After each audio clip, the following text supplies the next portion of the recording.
Hello there, it's Max from Jancar.com, and in this video I will explain why when you're trying to get back with your ex, time is key. Now if you want to go in general deeper into the whole reattraction process and what it entails and how to get your ex back in all circumstances, download my reattraction cheat sheet, link in the description down below. But let's get right into the main thing now. So when you're trying to get your ex back, giving them a proper break from you is absolutely key. So instead of forcing reconciliation to happen, please give your ex time. Give them the gift of missing you. Be patient, but don't mope and just wait for them to reach out.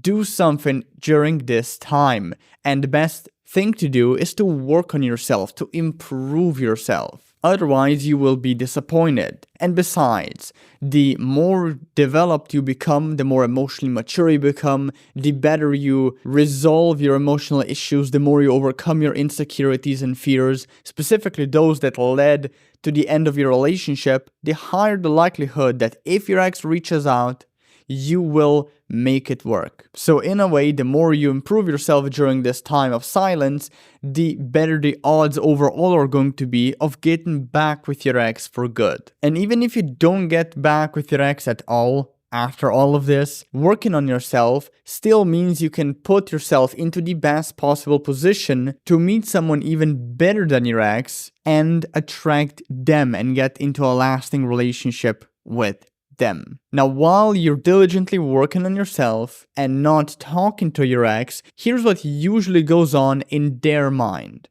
First of all, they're probably gonna be curious at some point about why you're not reaching out, why you're not contacting them, because they probably think right now that and expect that you will chase after them. And since you're not doing that, since you are respectfully standing your ground, they, as I said, will get curious about this. And when your ex gets curious, it's only a matter of time before they start to miss you. And when your ex does start to miss you, what will tend to happen is that they will start to overlook the negative aspects of your relationship, like the drama, the fights, and they will start to focus way more on the positive aspects of your relationship, the things that were really great, the things that actually worked well. Now, this peculiar response is possible due to two psychological mechanisms that we're all wired with. The first one is what's called the fading effect bias, which basically goes like this. Over a longer period of time, memories associated with negative events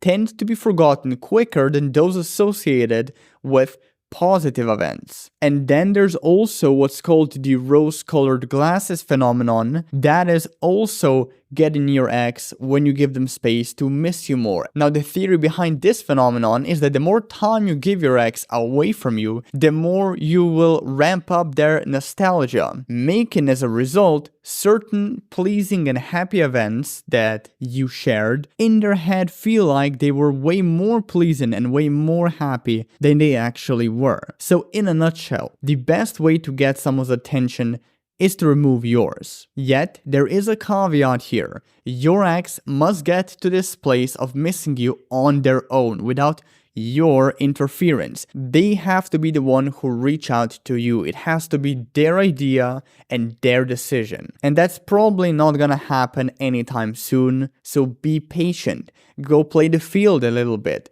Go date around. See what else is out there in the meantime. That's also usually a very good idea.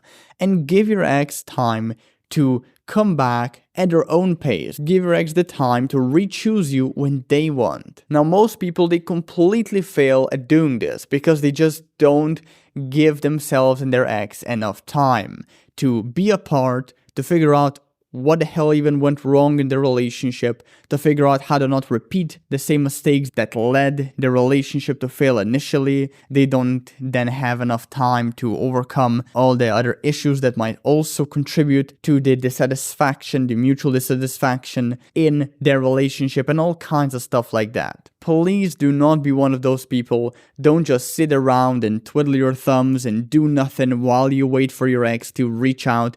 Work on yourself. At best, even move on completely. Find someone else. Or else, you're just going to, well, for starters, probably end up very dissatisfied and maybe even miserable. And when your ex comes back into the picture, when they reach out, there's a good chance if you don't improve yourself in this time while you're away from them, that you're just going to screw everything up. They will reach out, you'll be nervous, you will not know what to say, you will not know how to handle your emotions, and you will turn them off. Or you will get into a relationship with them, and because you didn't reflect on your mistakes, your past mistakes, you didn't resolve the emotional issues that led you guys to break up, you're just going to repeat those same mistakes, you're still going to be locked in the same unhealthy patterns, and you're just going to break up again. So again, don't be one of these people. Please be patient and work on yourself while you're not in contact with your ex. And remember that timing is always key. And this goes for your ex, this goes for you, this goes for literally everyone